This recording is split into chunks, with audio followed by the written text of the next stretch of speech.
अब पुण्यमयी प्रवृत्तियों की ओर से घोषणाएं हुई, जिनमें पहली घोषणा योगेश्वर श्री कृष्ण की है।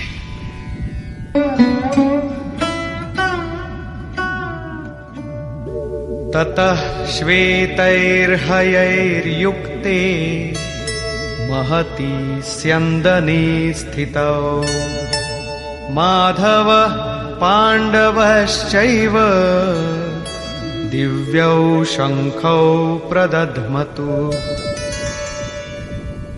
इसके उपरांत श्वेत घोड़ों से युक्त, जिनमें लेश मात्र कालिमा दोष नहीं है, श्वेत सात्विक निर्मलता का प्रतीक है। महति स्यन्दने, महान रथ पर बैठे हुए योगेश्वर श्री कृष्ण और अर्जुन ने भी अलौकिक शंख बजाए। अलौकिक का अर्थ है लोकों से परे।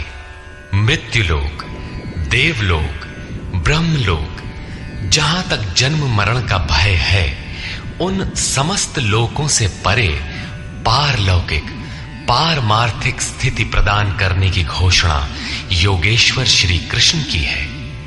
सोने चांदी काठ का रथ नहीं, रथ अलौकिक, शंख अलौकिक, अतः घोषणा भी अलौकिक ही है। लोकों से परे एकमात्र ब्रह्म है, सीधा उससे संपर्क स्थापित कराने की घोषणा है। पांचजन्यम ऋषिकेशो देवदत्तं धनंजयः पौंड्रम दध्मौ महाशंखं भीमकर्मावृकोदरः। ऋषिकेश, जो हृदय के सर्वस्व ज्ञाता है, उन कृष्ण ने 5 जन्य शंख बजाया। पांचों ज्ञानेंद्रियों को पंच तन्मात्राओं शब्द, स्पर्श, रूप, रस, गंध के रसों से समेटकर अपने जन भक्त की श्रेणी में ढालने की घोषणा की। विकराल रूप से बहकती हुई इंद्रियों को समेटकर उन्हें अपने सेवक की श्रेणी में खड़ा कर देना हृदय से प्रेरक सद्गुरु की देन है। श्री कृष्ण एक योगेश्वर सद्गुरु थे। शिष्यस्तेहम्, भगवन मैं आपका शिष्य हूं। बाह्य विषय वस्तुओं को छोड़कर ध्यान में इष्ट के अतिरिक्त दूसरा न देखें, दूसरा न सुने, न दूसरे का स्पर्श करें। ये सद्गुरु के अनुभव संचार पर निर्भर करता है। देवदत्तम धनंजय, दैवी संपत्ति को अधीन करने वाला अनुराग ही अर्जुन है। इष्ट के अनुरूप लगाव, जिसमें विरह, वैराग्य, अश्रुपात हो। गदगद गिरा नयन बह नीरा, रोमांच हो।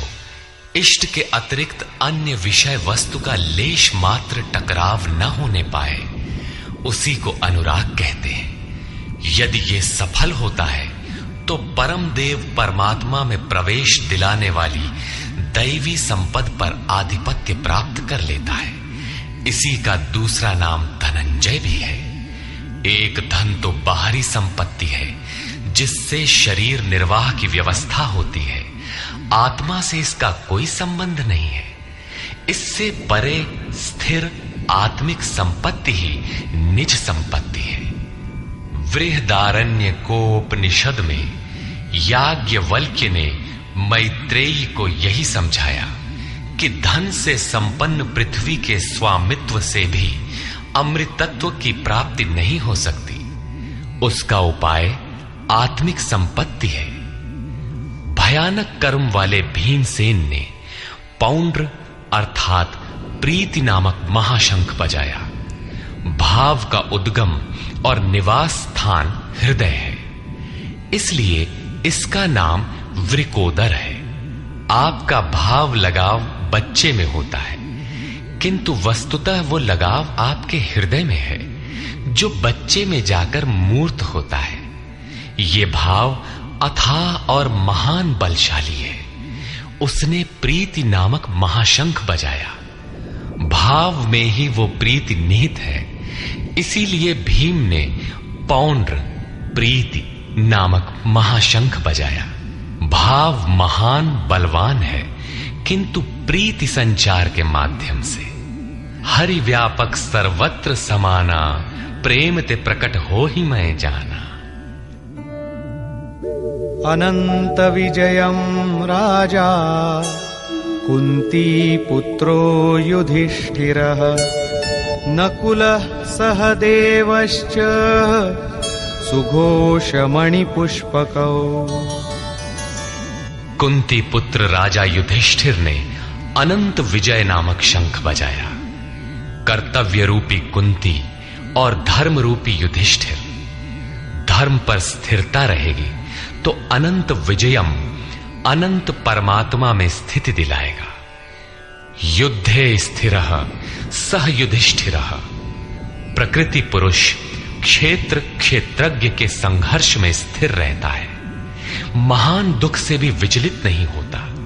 तो एक दिन जो अनंत है, जिसका अंत नहीं है, वो है परम तत्व परमात्मा, उस पर विजय दिला देता है। नियम रूपी नकुल ने सुघोष नामक शंख बजाया। ज्यों ज्यों नियम उन्नत होगा, अशुभ का शमन होता जाएगा, शुभ घोषित होता जाएगा।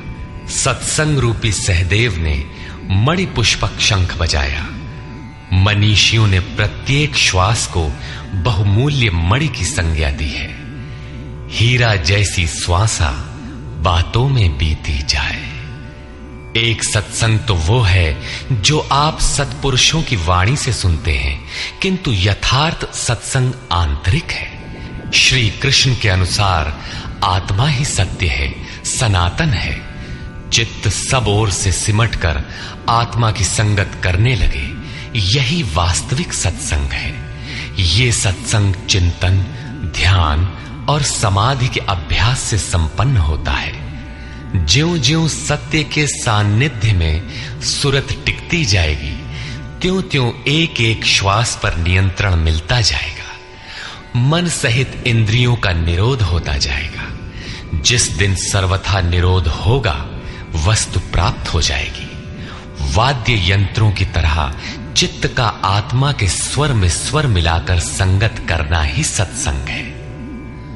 बाह्य मणि कठोर है, किंतु श्वास मणि पुष्प से भी कोमल है। पुष्प तो विकसित होने या टूटने पर कुम्हलाता है, किंतु आप अगले श्वास तक जीवित रहने की गारंटी नहीं दे सकते।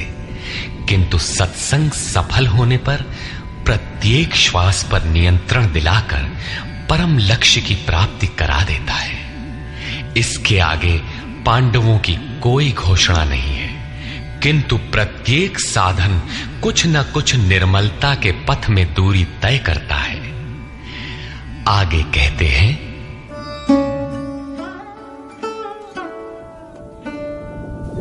काश्यश्च परमेश्वासः शिखण्डी च महारथः धृष्टद्युम्नो विराटश्च सात्यकिश्चापराजितः।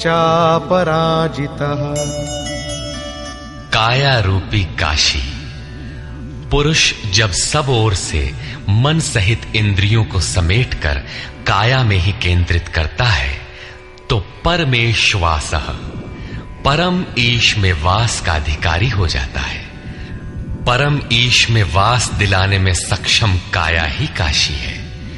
काया में ही परम ईश का निवास है।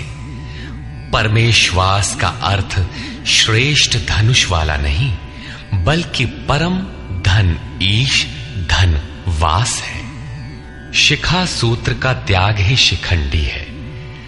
आजकल लोग सिर के बाल कटा लेते हैं और सूत्र के नाम पर गले की जनेऊ हटा लेते हैं, अग्नि जलाना छोड़ देते हैं। हो गया सन्यास उनका।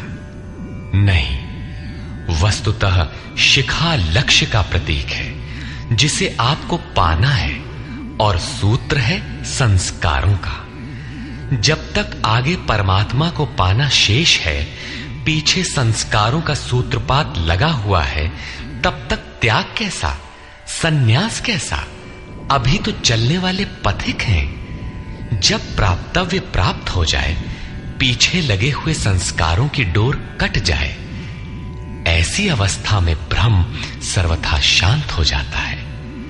इसलिए शिखंडी ही ब्रह्म रूपी भीष्म का विनाश करता है। शिखंडी चिंतन पथ की विशिष्ट योग्यता है, महारथी है।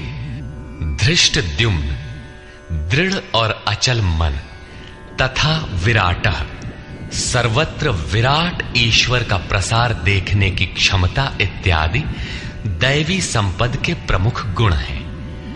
सात्विकता ही सात्य की है। सत्य के चिंतन की प्रवृत्ति अर्थात सात्विकता यदि बनी है तो कभी गिरावट नहीं आने पाएगी, इस संघर्ष में पराजित नहीं होने देगी। द्रुपदो द्रौपदेयाश्च सर्वशः पृथिवीपते सौभद्रश्च महाबाहुः शंखान् दद्मुः पृथक पृथक। अचल पददायक द्रुपद और ध्यान रूपी द्रौपदी के पांचों पुत्र सहृदयता, वात्सल्य, लावण्य, सौम्यता इत्यादि साधन में महान सहायक महारथी हैं तथा बड़ी भुजा वाला अभिमन्यु, इन सब ने पृथक पृथक शंख बजाए। भुजा कार्यक्षेत्र का प्रतीक है। जब मन भय से रहित हो जाता है तो उसकी पहुंच दूर तक हो जाती है। हे राजन, इन सब ने अलग अलग शंख बजाए, कुछ न कुछ दूरी सभी तय कराते हैं। इनका पालन आवश्यक है, इसलिए इनके नाम गिनाए। इसके अतिरिक्त कुछ दूरी ऐसी भी है जो मन बुद्धि से परे है। भगवान स्वयं ही अंतःकरण में विराज कर तय कराते हैं। इधर दृष्टि बनकर आत्मा से खड़े हो जाते हैं और सामने स्वयं खड़ा होकर अपना परिचय करा लेते हैं।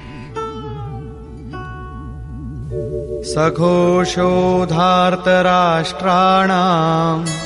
हृदयानि व्यदारयत् नभश्च पृथिवीं चैव तुमुलो व्यनुनादयन्।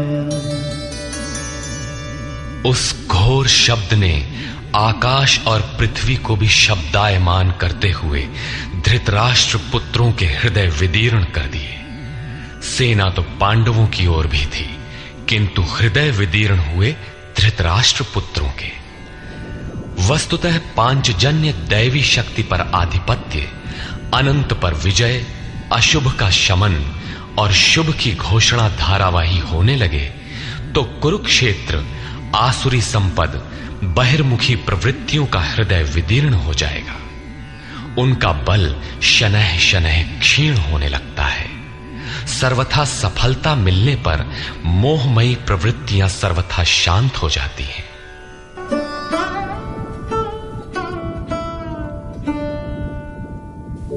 अथ व्यवस्थितान् दृष्ट्वा धार्तराष्ट्रान् कपिध्वजः प्रवृत्ते शस्त्रसम्पा